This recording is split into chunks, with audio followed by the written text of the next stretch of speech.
بسم اللہ الرحمن الرحیم۔ شروع اللہ کے نام سے جو رحمان و رحیم ہے۔ اقرأ بسم ربک الذی خلق۔ پڑھو اے نبی اپنے رب کے نام کے ساتھ جس نے پیدا کیا۔ خلق الانسان من علق۔ جمے ہوئے خون کے ایک لوتھڑے سے انسان کی تخلیق کی۔ اقرأ وربک الاکرم۔ پڑھو اور تمہارا رب بڑا کریم ہے۔ الذی علم بالقلم۔ جس نے قلم کے ذریعے سے علم سکھایا۔ علم الانسان ما لم يعلم۔ انسان کو وہ علم دیا جسے وہ نہ جانتا تھا۔ بسم اللہ الرحمن الرحیم۔ خوش آمدید ویڈیو نمبر 5 اور ہفتہ نمبر 6 میں آپ سب کو خوش آمدید کہتے ہیں اور اللہ تعالیٰ سے دعا کرتے کہ اللہ تعالیٰ آپ سب کو اپنی حفظ و امان میں رکھے۔ آج ہفتہ نمبر 6 ہے اور ہفتہ نمبر 5 کا تھوڑا سا اعادہ کرتے ہیں، جس میں ہم نے نظم کے ہی بارے میں پڑھا تھا اور نظم کی حیت کے بارے میں پڑھا تھا، نظم کیا ہوتی ہے، اور نظم پڑھی تھی گرمی کی شدت جو کہ ایک مرثیہ ہے اور میر انیس کی تخلیق ہے، اور یہ مرثیے کا ابتدائی حصہ تھا جو آپ کے نصاب میں تھا کہ اس وقت کربلا کے میدان میں جو گرمی کا ماحول تھا، اس کی شدت تھی، اس کی حدت تھی، سورج کی تپش کی، وہ کتنی حد تک تھی، کیسی تھی، ماحول کیسا تھا، اور اس گرمی کے اندر، اسی تپش کے اندر، اس آگ کے اندر جو ہے ہمارے حضرت امام حسین نے اسلام کی سربلندی کے لیے جو ہے جام شہادت نوش فرمایا۔ آج ہمارا نیا موضوع ہے، ہمارے پاس آج بھی نظم ہے، اور نظم ہے جیوے جیوے پاکستان، جس کے شاعر ہیں جمیل الدین عالی۔ شاعر کے بارے میں جو ہے ہم پہلے تھوڑا سا جو ہے میں آپ کو وضاحت دوں گی تاکہ ہمیں یہ پتہ چلے کہ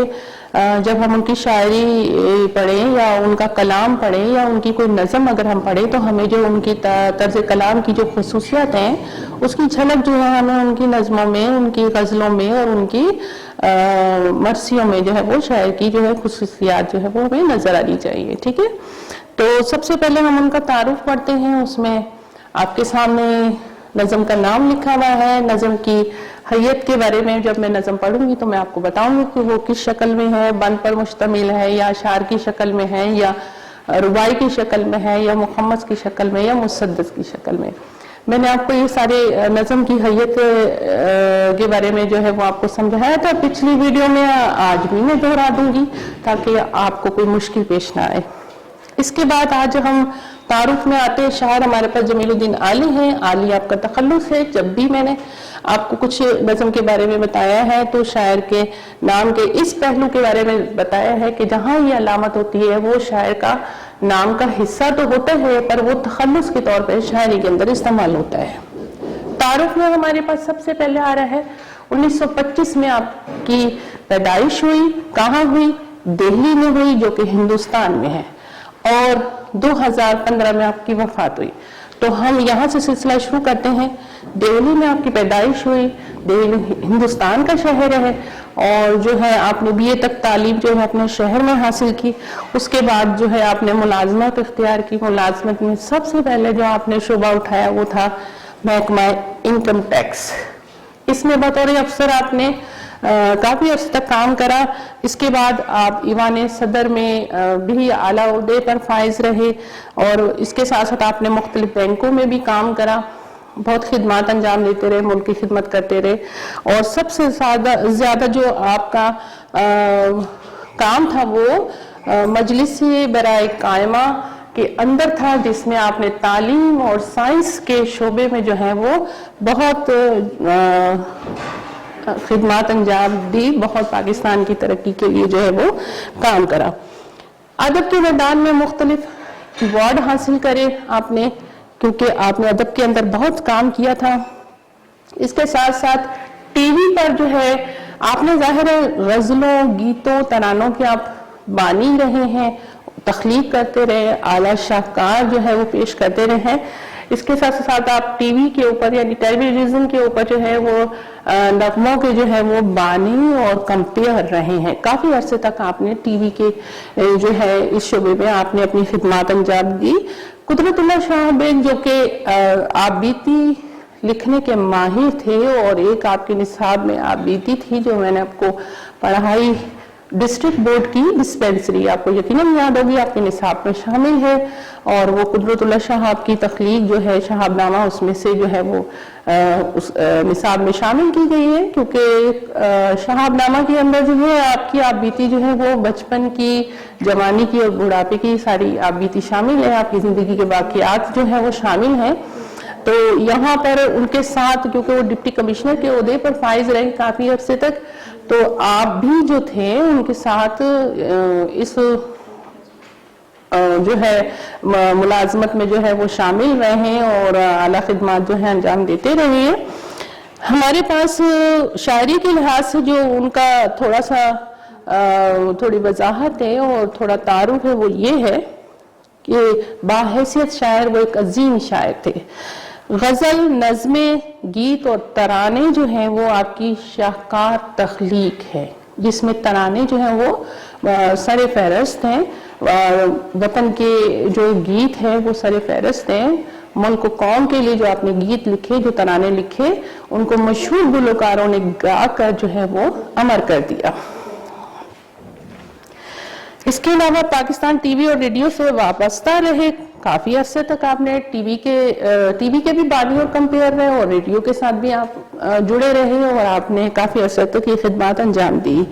جمیل الدین علی کے ہاں نظم کی بھرپور روایت نظر آتی ہے. یہ حقیقت ہے کہ ان کی نظموں میں جو ایک تسلسل ہے، ایک روایت ہے، ایک ثقافت ہے، وہ جو ہے ہمیں نظر آتی ہے. انہوں نے اردو شاعری میں ایک نئے اور مشکل رجحان کی پیروی کی، یعنی طویل ترین نظموں کا جو ہے وہ احاطہ کیا. آپ کی سب سے طویل نظم جو تھی وہ انسان کے نام سے جو ہے تخلیق تھی، اور جس میں انسان کے نام سے یہ جو نظم تھی اس کے اندر 15,000 اشعار تھے، یعنی یہ کتاب کی شکل اختیار کر چکی تھی. انسان کے نام سے جو طویل نظم آپ نے تخلیق کی اس کے اشعار 15,000 تھے، 15,000 اشعار پر مشتمل تھی جو ایک کتاب کی شکل اختیار کر چکی تھی، اور یہ آپ کا ایک بڑا کارنامہ تھا. 1965 میں آپ کا ایک گیت تھا جو بہت مشہور ہوا اور جو ایک مشہور گلوکارہ میڈم نور جہاں نے گایا، اے وطن کے سجیلے جوانوں. اس میں جو آپ کی وطن سے محبت نظر آئی اور اس کو مشہور گلوکارہ نے گایا، تو جب یہ گانا یا ایک نغمہ جو ہے، یہ گیت جو ہے تخلیق ہوا اور ہر پاکستان کی زبان پر یہ جو ہے زد و عام ہوا، تو اس نے پاکستانی فوج کے جو 1965 کی جنگ میں حوصلے تھے اس کو اتنا بڑھا دیا کہ اس پاکستانی افواج نے اپنے ان حوصلوں کے ساتھ، اپنے جوش و ولولے کے ساتھ دشمن کی فوج کا منہ توڑ جواب دیا. اس کے ساتھ ساتھ 1971 کی وقت بھی جو ہے آپ کی جو محبت ہے اس کا اظہار جو ہے آپ کے اس گیت سے جو ہے وہ بہت نظر آتا ہے، جس کے بول تھے جیوے جیوے پاکستان. جو گیت یا جو نظم آپ اس وقت اپنے نصاب میں پڑھیں گے، اس میں پاکستان کے لیے جو محبت، جو دعا، جو اظہار محبت جو ہے وہ جھلکتا ہے، وہ ہمیں اپنی اس نظم میں جو ہے وہ نظر آئے گا. اس کے علاوہ اظہار تشکر کے طور پہ آپ نے ایک اور گیت لکھا جو بہت مشہور ہوا، وہ تھا میرا پیغام پاکستان. اس میں بھی آپ نے ہر ایک کو جو ہے ایک پیغام دیا پاکستان کے لیے. ہر شخص کے دل میں جو محبت، جو دعا، جو جوش تھا وہ ان گیتوں میں جو ہے وہ نظر آتا ہے. بے شک آپ دنیا سے چلے گئے، مگر ان کے گیتوں کی کھنک، غزلوں کی غنائیت اور نثر کی لطافت جو ہے وہ ان کی شاعری میں نظر آتی ہے. گرچہ کہ آج آپ اس دنیا میں موجود نہیں ہیں، اور آپ کی جو یہ یادگار کلام ہے یہ آپ کی اس محبت کی پہچان ہے اور ان محبت کی بانی ہے، جھلک نظر آتی ہے ان میں آپ کی اس محبت کی جو ہر پاکستانی کے لیے ضروری ہے۔ جمیل الدین عالی اردو ادب اور شاعری کا فخر تھے، اگر ان کو ایک آسمان شاعری کا روشن ستارہ کہا جائے تو یہ کم نہ ہوگا۔ یہ تو تھا شاعر کا تعارف، جو میں نے آپ کو تھوڑا سا ان کی طرز کلام کی خصوصیات جو میں نے آپ کو بتائی، اور تھوڑا سا کچھ اہم چیزیں تھیں جو ان کی شاعری سے جڑی ہوئی ہیں، جو میں نے آپ کے سامنے ان کی وضاحت دی ہے، یقیناً آپ کی سمجھ میں آئی ہوں گی اور یقیناً یاد رکھیں گے آپ ان کو۔ آپ بار بار دہرائیے اس ویڈیو کو، دیکھیے تاکہ آپ کو جو ہے نظم پڑھنے سے پہلے یہ چیز جو ہے وہ آپ کے ذہن میں ہو تو نظم پڑھنے میں جو ہے وہ آسانی ہوتی ہے اور اس کو سمجھنے میں جو ہے وہ مشکل نہیں ہوتی۔ ہمارے پاس نصاب میں 1948 صفحے پر جیوے جیوے پاکستان جو ہے وہ نظم ہے یا گیت ہے، تو جب ہم اس کو پڑھیں گے آپ دیکھیے کہ پاکستان کے لیے 1971 میں جو پیغام تھا وہ کیا تھا۔ یہ نغمہ بھی ہماری مشہور گلوکارہ شہناز بیگم نے گایا تھا اور پاکستان کے ہر فرد کی زبان پر آج تک یہ نغمہ جو ہے وہ ہوتا ہے اور بچے اس کو اپنے اسکول کے پروگرامز میں گاتے ہیں، بڑے ذوق و شوق سے حصہ لیتے ہیں اور ایک طرح سے یہ جو ہے سلسلہ جو وہ چلتا رہتا ہے۔ نظم جو ہے ہمارے پاس موجود ہے صفحہ نمبر 148 پر، جو بند کی شکل میں ہے۔ ٹھیک ہے، سب سے پہلے ہم نظم کی حیثیت معلوم کرتے ہیں کہ بند کی شکل میں نظم ہے اور ہر بند میں 3 مصرے ہیں۔ ہر بند میں 3 مصرے ہیں۔ میں نے آپ کو پہلے بھی بتایا تھا کہ پچھلی ویڈیو میں بتایا تھا کہ نظمیں جو ہیں وہ اشعار پر بھی مشتمل ہوتی ہیں۔ اگر مصروں پر مشتمل ہوتی ہیں 1 اور 2 مصرے ہمارے پاس شعر کہلاتے ہیں، اگر ایک اور آ جائے تو یہ پھر بن جاتی ہے بند کی شکل۔ اسی طریقے سے ایک ایک مصرے کا اضافہ ہوتا رہتا ہے تو ہمارے پاس جو ہے وہ بند کی شکل جو ہے وہ بڑھتی چلی جاتی ہے اور نام جو ہے وہ بدلتے جاتے ہیں۔ 3 مصروں پر مشتمل نظم جو ہے وہ مثلث کہلاتی ہے، مثنوی کہلاتی ہے۔ 4 مصروں پر مشتمل جو ہے وہ رباعی کہلاتی ہے کیونکہ عربی زبان کا لفظ ہے اور ربع جو ہے وہ چوتھے حصے کو کہتے ہیں۔ 5 مصروں پر مشتمل نظم مخمس کہلاتی ہے اور 6 مصروں پر مشتمل مسدس کہلاتی ہے۔ مسدس 6 کو کہتے ہیں۔ یہاں 3 مصروں پر مشتمل ہے۔ پہلے جو ہے وہ آپ کے پاس بند جو ہے وہ 5 مصروں پر ہے، تو اس میں صرف اور صرف جو ہے وہ دعا ہے پاکستان کے لیے، جیوے جیوے پاکستان، پاکستان پاکستان جیوے پاکستان، پاکستان پاکستان جیوے پاکستان، جیوے جیوے جیوے جیوے جیوے پاکستان۔ یہ پاکستان کے لیے صرف ہر مصرع جو ہے وہ ایک دعا کی جو ہے وہ جھلک ہمیں نظر آ رہی ہے کہ شاعر جو ہیں ہر مصرے کے اندر صرف ایک ہی دعا مانگتے ہیں، اپنے پاکستان سے اپنی محبت کا اظہار کرتے ہیں اور دعا یہ کرتے ہیں کہ یہ ہمیشہ قائم و دائم رہے۔ پہلا بند جو ہے وہ ہے مہکی مہکی روشن روشن پیاری پیاری نیاری۔ روشن روشن کا مطلب ہوتا ہے درخشاں، چمکتی ہوئی، نیاری انگ، سونے کی مٹی سے بنی ہوئی، یعنی اپنی زمین کی ایک خاص خوبی کو بیان کرنا۔ رنگ برنگے پھولوں سے ایک سجی ہوئی پھلواری، پھلواری کہتے ہیں پھولوں کی کیاری کو، یعنی ایک زمین کا وہ چھوٹا سا ٹکڑا جو رنگ برنگے پھولوں سے بھرا ہوا ہو۔ پاکستان پاکستان جیوے پاکستان، یعنی پہلے بند میں شاعر نے جو سب سے پہلے ہم اس کا حوالہ لکھیں گے کہ مدرجہ بالا بند جو ہے ہماری نصابی کتاب کی نظم جیوے جیوے پاکستان سے لیا گیا ہے، جس کے شاعر جو ہیں جمیل الدین عالی ہیں۔ آپ شاعر کی تھوڑی سی خصوصیات بیان کر سکتے ہیں کہ غزلوں، گیتوں اور ترانوں کے آپ جو تھے وہ بانی تھے اور آپ کے عظیم شاہکار ہیں۔ غزلیں، گیت اور ترانے جو ہیں اور اس میں آپ کی وطن سے محبت جو ہے وہ نظر آتی ہے، جھلک نظر آتی ہے اس کی۔ اس طریقے سے آپ تو 3 سے 4 لائنوں میں تھوڑی سی شاعر کی خصوصیات بیان کریں گے اور اس کے بعد جو ہے آپ تشریح کی طرف آئیں گے۔ تو پہلے بند میں جو شاعر نے اس میں بیان کیا ہے، اس میں پاکستان کو جو ہے وہ تشبیہ دی ہے، خوبصورت پھولوں سے تشبیہ دی ہے، خوبصورت ماحول سے تشبیہ دی ہے، خوبصورتی سے اپنے ملک کی جو ہے وہ جو ہے ملک کا تعارف کرایا ہے۔ وہ کس طرح کرایا ہے کہ مہکی مہکی روشن روشن پیاری پیاری نیاری، یعنی میری پاکستان کا جو یہ خطہ ہے، یہ جو زمین ہے، یہ بہت جو ہے زرخیز ہے، بہت سونے کی مٹی سے تشبیہ دی ہے کہ جس طرح وہ قیمتی ہوتی ہے، اسی طریقے سے میرے پاکستان کی زمین کا یہ خطہ ہے، یہ زمین ہے، یہ میرا پاکستان جو ہے یہ اتنا قیمتی ہے، اتنا خوبصورت ہے، اور اس کی زمین جو ہے اتنی زرخیز ہے کہ سونا اگلتی ہے، ٹھیک ہے، زراعت پر مشتمل ہے 70% حصہ۔ تو کہنے کا مقصد شاعر کا یہ ہے کہ میری زمین جو ہے وہ فصلیں نہیں اگاتی بلکہ سونا اگاتی ہے، اور اس سے جو ہے میرے ملک کی، یہ جو میرے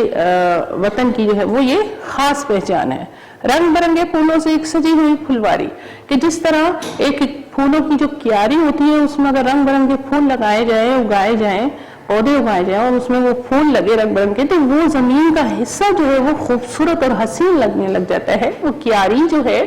خوبصورت لگنے لگ جاتی ہے، وہ ماحول جو ہے وہ حسین نظر آتا ہے۔ اسی طریقے سے میرا ملک جو ہے، اس کی زمین جو ہے جب یہ خوبصورت پھولوں کو اگاتی ہے، فصلوں کو اگاتی ہے، اور آپ نے اکثر دیکھا ہوگا گاؤں دیہاتوں میں جاتے ہوئے کہ صبح جب سورج کی روشنی گندوں کے کھیت کی بالیوں پر پڑتی ہے اور وہ جب لہراتے ہیں تو ایسا لگتا ہے کہ جیسے سونے کا ایک سمندر سا جو ہے وہ بہہ رہا ہے۔ تو وہ جو لمحات ہوتے ہیں خوبصورتی کے، وہ جو جھلک نظر آ رہی ہوتی ہمیں اس وقت اس حسین مناظر کی، تو پاکستان کے اندر یہ سب کچھ موجود ہے، اور شاعر اسی خوبصورتی کو بیان کرتے ہوئے کہتے ہیں کہ میرے ملک کا ہر خطہ، ہر حصہ اتنا حسین ہے کہ اگر اس کا ہم مشاہدہ کریں، باغور مشاہدہ کریں، اس کو غور سے دیکھیں، تو اللہ تعالیٰ کی طرف سے ایک یہ عظیم تحفہ ہے، ایک خوبصورت تحفہ ہے جو مجھے پاکستان کی شکل میں ملا ہے۔ اور پھر شاعر آخر میں دعا کرتے ہیں کہ اے میرے رب، اے میرے اللہ، میرے پاکستان کو اسی طرح قائم و دائم رکھنا، اسی طرح اسے تمام عمر جو ہے وہ قائم و دائم رکھنا، اس کو برقرار رکھنا۔ من پنچھی جب پنکھ ہلائے، کیا کیا سر بکھرائے، سننے والے سنی تو ان میں ایک ہی دھن لہرائے، پاکستان پاکستان جیوے پاکستان۔ نمبر 2، من پنچھی، پنچھی کہتے ہیں پرندے کو، من کہتے ہیں دل کو۔ جب پنکھ ہلائے، پنکھ کہتے ہیں پر کو جو پرندوں کے ہوتے ہیں۔ کیا کیا سر بکھرائے، سر کہتے ہیں ایک لے کو، میوزک، ٹھیک ہے۔ سننے والے سنے تو ان میں ایک ہی دھن لہرائے، دھن کہتے ہیں سر کو، موسیقی کو۔ یہاں پر شاعر نے جو ہے تشبیہ دی ہے کہ جب من یعنی دل کے اندر جب خوبصورت نغمے پھوٹتے ہیں، یعنی انسان کا دل جب خوش ہوتا ہے تو خوشی میں وہ گنگناتا ہے، تو اسی طریقے سے جب اندر سے میں شاعر اپنی بتاتے ہیں کہ میں خوش ہوتا ہوں اور میرا دل جو ہے پاکستان کے نغمے گاتا ہے، تو اس کا مطلب ہے کہ میں بہت سکون کی زندگی گزار رہا ہوں اور میں اپنے وطن میں رہتے ہوئے بہت خوش ہوں۔ یہ جو ملک مجھے اللہ تعالیٰ کی طرف سے عطا ہوا ہے، جو ہزاروں لاکھوں قربانیاں دے کر ہمیں جو ملا ہے اور عالم آزادی سے اپنی زندگی گزار رہے ہیں، تو ہمارا دل و دماغ جو ہے وہ سکون میں ہے، ہم زندگی سکون سے گزار رہے ہیں، اور جب میں سکون سے گزار رہا ہوں تو ظاہر ہے میں خوش ہوں۔ ایسے میں میرے دل کے اندر سے جو خوشی کے نغمے پھوٹتے ہیں، خوشی کا اظہار ہوتا ہے، اور وہ میری زبان پر جو ہے خوبصورت نغموں کی شکل میں، گیتوں کی شکل میں جو ہے وہ آتا ہے، تو اس سے میری خوشی کا یقیناً ہر کوئی اندازہ جو ہے وہ کر سکتا ہے۔ سننے والے سنے تو ان میں ایک ہی دھن لہرائے، یعنی اب میری زبان سے جو بھی خوشی کا اظہار ہو رہا ہے، جو بھی میں نغمہ گنگنا رہا ہوں، تو صرف اور صرف اس کا موضوع یہی ہے کہ میرا پاکستان جو ہے وہ ہمیشہ قائم و دائم رہے، اپنے وطن سے محبت کا میرا اظہار ہوتا ہے، اپنے وطن سے میرا لگاؤ جو ہے وہ نظر آتا ہے، اور اپنے وطن سے جو ہے میں اپنی اس محبت کو تا زندگی جو ہے وہ اسی طرح قائم و دائم رکھوں گا اور اس کا اظہار جو ہے کرتا رہوں گا۔ پاکستان پاکستان جیوے پاکستان، یعنی آخر میں پھر وہی دعا کہ میرا پاکستان جو ہے وہ اسی طرح قائم و دائم رہے، اسی طرح آباد رہے، اسی طرح روشن رہے، اسی طرح چاند ستاروں کی طرح جگمگاتا رہے۔ بکھرے ہوں کو، بچھڑے ہوں کو ایک مرکز پر لایا، کتنے ستاروں کی جھرمٹ میں سورج بن کر آیا، پاکستان پاکستان جیوے پاکستان۔ یہاں پر جھرمٹ کا مطلب ہے ہجوم، مجمع، مرکز ایک خاص نقطے پر۔ بکھرے ہوں کو، بچھڑے ہوں کو، برے صغیر پاک و ہند میں ہر طرح کی قوم آباد تھی، ہندو بھی تھے، مسلمان بھی تھے، دو بڑی قومیں تو یہی تھی، پورے برے صغیر میں مسلمان بھی پھیلے ہوئے تھے۔ اس وقت پاکستان جب بنا نہیں تھا، یہ اس وقت کا ذکر ہے کہ جب برے صغیر میں مسلمان جو تھے وہ بکھرے ہوئے تھے، لیکن ان سب کو اس پاکستان نے ایک خطے پر جو ہے وہ اکٹھا کیا، ایک مرکز پر جمع کیا، ایک بنیاد پر جمع کر کے، اور ان کے دل و دماغ میں جو نغمہ ابھارا وہ تھا پاکستان۔ یعنی ایک ملک کو حاصل کرنے کے لیے ان کو ایک مرکز پر اکٹھا کیا، ان کو جمع کرا، اور ایک ہی مقصد لے کر سب نے جو ہے وہ تحریک پاکستان یعنی پاکستان کو حاصل کرنے کے لیے جو ہے وہ کوششیں شروع کر دی۔ اگرچہ کہ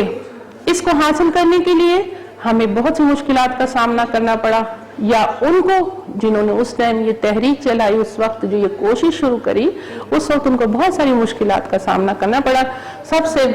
مخالفت جو کی وہ ہندوؤں نے کی، ان کے جو ہے جان و مال کو پامال کیا اور ان کی جائیدادیں ضبط کر لی، ان کے لیے مشکلات جو ہے بے تحاشا کھڑی کر دی، لیکن پھر بھی جب یہ پاکستان کے لیے حاصل کرنے کے لیے جو تحریک چلی تو اس کا زور کم نہیں ہوا، بلکہ روز و روز جو ہے وہ یہ طاقت پکڑتا رہا، زور پکڑتا رہا، اور آخر 14 اگست 1947 کو ان سب کو ایک خطے پر، ایک مرکز پر اکٹھا کر کے جو تحریک چلی تھی اس کا اختتام ہوا اور پاکستان کی شکل میں جو ہے وہ حاصل ہوا۔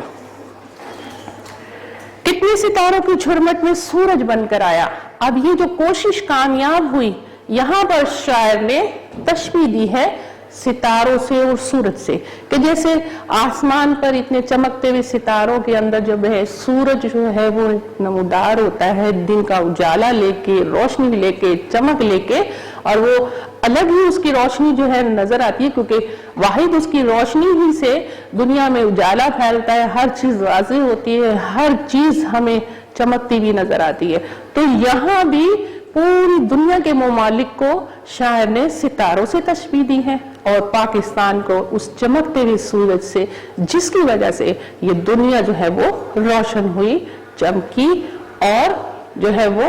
اپنے وطن سے جو محبت کا وہ جو اظہار ہے وہ شاعر کے اس مصرے میں، اس بند میں، اس شعر میں، اشعار میں جو ہے وہ نظر آتا ہے۔ آخر میں پھر وہی دعا شاعر کی کہ میرا پاکستان قائم و دائم رہے، اسی طرح چمکتا رہے، روشن رہے، آباد رہے، شاد و آباد رہے۔ جھیل گئے دکھ جھیلنے والے، اب ہے کام ہمارا، ایک رہیں گے ایک رہے گا، ایک ہے نام ہمارا، پاکستان پاکستان جیوے پاکستان۔ جھیل کا مطلب ہوتا ہے برداشت کرنا، ٹھیک ہے، جھیل کا کیا مطلب ہوتا ہے؟ برداشت کرنا۔ جھیل گئے دکھ جھیلنے والے، یہاں بھی قیام پاکستان سے پہلے کا تھوڑا سا تذکرہ ہے کہ ظاہر ہے کہ جب پاکستان، میں نے آپ کو ابھی بتایا کہ برصغیر پاک و ہند میں جو ہے جب یہ کوششیں شروع ہوئی، یہ تحریک چلی، یہ ہوا چلی کہ ہمیں بھی آزادی چاہیے، ہمیں بھی ایک ملک چاہیے جہاں ہم اپنے ایک نظریے کے مطابق، ایک بنیاد کے مطابق زندگی گزاریں۔ تو اسی طریقے سے اس وقت کے لوگوں نے جو قربانیاں دی ان کا تذکرہ ہے کہ اس وقت لوگوں نے بہت ساری مصیبتیں برداشت کری۔ یعنی پاکستان ظاہر ہے کوئی ہمیں تشتری میں سجا کر پیش نہیں کیا گیا، لاکھوں لوگوں کی قربانیوں کے بعد، لاکھوں لوگوں کی جو ہے تکلیفوں کے بعد جو ہے ہمیں یہ حاصل ہوا ہے، اور یہ صرف ایک میری بات جملوں پر مشتمل نہیں ہے۔ اگر ہم جائزہ لیں اور اس چیز کا احساس کریں، اس تکلیف اور جذبات اور احساسات کو سمجھیں، تو ہمیں پتہ چلے گا کہ ہمارا ملک کس طرح کی قربانیوں کے بعد جو ہے وہ ہمیں حاصل ہوا ہے، اور اب ہمیں اپنے ملک کے لیے کیا کرنا چاہیے، اس سے ہمیں کتنی محبت ہونی چاہیے، اس کی ترقی کے لیے ہمیں کیا کرنا چاہیے، اس کی حفاظت کے لیے ہماری کیا ذمہ داری ہے۔ باحیثیت طالب علم، باحیثیت پاکستانی شہری، ہم نے کیا کرنا ہے، کیا ذمہ داری ہے، کیا مقصد ہونا چاہیے، تو ہمیں صحیح معنوں میں اپنی زندگی کا مقصد پہچان جو ہے وہ ہوتی ہے۔ تو یہاں پہ بھی جو ہے یہی ذکر ہے اس بند کے اندر کہ قیام پاکستان سے پہلے جو مسلمانوں نے قربانیاں دی، اپنے جان و مال کی، اپنی جائیدادوں کی، ماں بیٹیوں نے جو اپنی جو ہے جو تکلیفیں اٹھائیں، جیسے ان کے ساتھ سلوک ہوئے اور جس طرح ان کی عزتوں کو پامال کیا گیا، وہ ایک الگ کہانی ہے۔ اسی طریقے سے اپنا گھر بار جنہوں نے چھوڑا، اور تقریباً ہر خاندان جو تھا وہ ہندوؤں کے ظلم سے متاثر ہوا تھا، اور وہ جب پاکستان کی طرف ہجرت کرنا شروع کرا انہوں نے، تو یہاں تک آتے آتے وہ بہت ساری قربانیاں دینے کے بعد جو لوگ پہنچے تو وہ اتنے لٹے پٹے تھے کہ تقریباً کوئی فیملی جو تھی، کوئی خاندان جو تھا وہ مکمل نہیں تھا۔ تو کہنے کا مقصد یہ ہے کہ مسلمانوں کے غم و الم کی داستان ہے،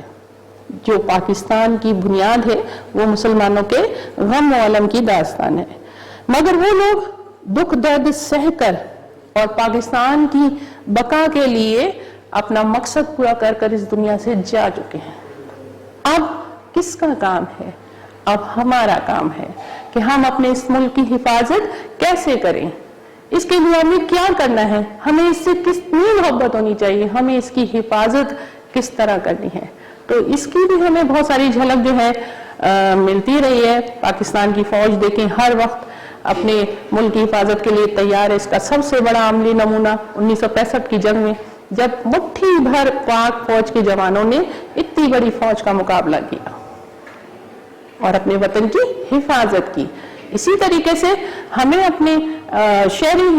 بحیثیت شہری ہونے سے کہ اپنے ملک کی صنعتی ترقی میں حصہ لینا چاہیے، اور اس کی صنعتی ترقی کی بنیاد اس وقت ممکن ہے جب ہم بحیثیت طالب علم اپنی تعلیم کو اچھے طریقے سے مکمل کریں اور اپنے مستقبل کو روشن کریں، اور پھر جب عملی زندگی میں قدم رکھیں تو ہم اپنے حصے کا کام پوری ایمانداری سے، پوری دیانتداری سے کریں۔ آخر میں پھر شاعر کی یہی دعا کہ اللہ تعالیٰ میرے ملک کو اسی طرح شاد و آباد رکھے، اسی طرح قائم و دائم رکھے، اور اللہ تعالیٰ یہ شاعر کی دعا کے ساتھ ساتھ ہماری بھی یہ دعا قبول فرمائے کہ واقعی ہی ہمارا ملک بڑی قربانیاں دے کر حاصل ہوا ہے، اور کوئی چیز جب قربانیاں دینے کے بعد حاصل ہوتی ہے تو اس کی حفاظت جو ہے وہ ہمارا مقصد بھی ہونا چاہیے، اور اس کی ترقی بھی ہمارا مقصد ہونا چاہیے، اور اس کے ساتھ ساتھ اس کے لیے کام کرنے کی ذمہ داری جو ہے، آگے بڑھنے کی جو ذمہ داری ہے اس کی حفاظت کے لیے، اس کی ترقی کے لیے، وہ ہماری اولین ترجیح ہونی چاہیے۔ امید ہے کہ آج کی نظم بھی آپ کو بہت اچھے طریقے سے سمجھ میں آ گئی ہوگی۔ مشقی کام کے بارے میں تھوڑا سا میں آپ کو بتاتی ہوں کہ وہ کس طرح کرنا ہے۔ ویسے تو تحریری حل شدہ مواد میں آپ کے تمام مشقی کام کا جو ہے وہ حل موجود ہے، لیکن پھر بھی تھوڑا سا جیسے پہلے سوال میں کچھ حصے ہیں سوال و جواب کے۔ ایک سجی پھلواری شاعر نے کسے کہا؟ ظاہر ہے پاکستان کو کہا کہ جیسے کیاری جو ہے پھولوں سے خوبصورت سجی ہوئی نظر آتی ہے اور خوبصورت لگتی ہے، اور اس زمین کے اس حصے کو جو حسین بنا دیتی ہے، اسی طریقے دنیا میں ہمارے ملک نے جو ہے اتنی خوبصورتی بڑھا دی، اس کی زمین نے، اس کی ثقافت نے، اس کی جو ہے رہن سہن نے، اس کی زبان نے اس دنیا کی خوبصورتی میں اضافہ کرایا۔ جھیل گئے دکھ جھیلنے والے سے شاعر کی کیا مراد ہے؟ میں نے ابھی آخری بند میں بتایا کہ قیام پاکستان کے لیے جنہوں نے قربانیاں دی وہ دے کر چلے گئے، پر جاتے جاتے جو آزادی کا یہ خطہ ہمارے ہاتھوں میں سونپ کے گئے تو وہ ایک مقصد کے ساتھ جو ہے وہ ہمیں پورا کرنا ہے۔ اس نغمے کے پہلے بند کی تشریح میں نے آپ کو بتا دی۔ شاعر نے آخری بند میں کیا پیغام دیا یہ بھی بتایا۔ سوال نمبر 2 میں درست جواب پر نشان لگانا ہے۔ میں آپ کو درست جواب بتاتی ہوں۔ ہماری دھن ہے پاکستان،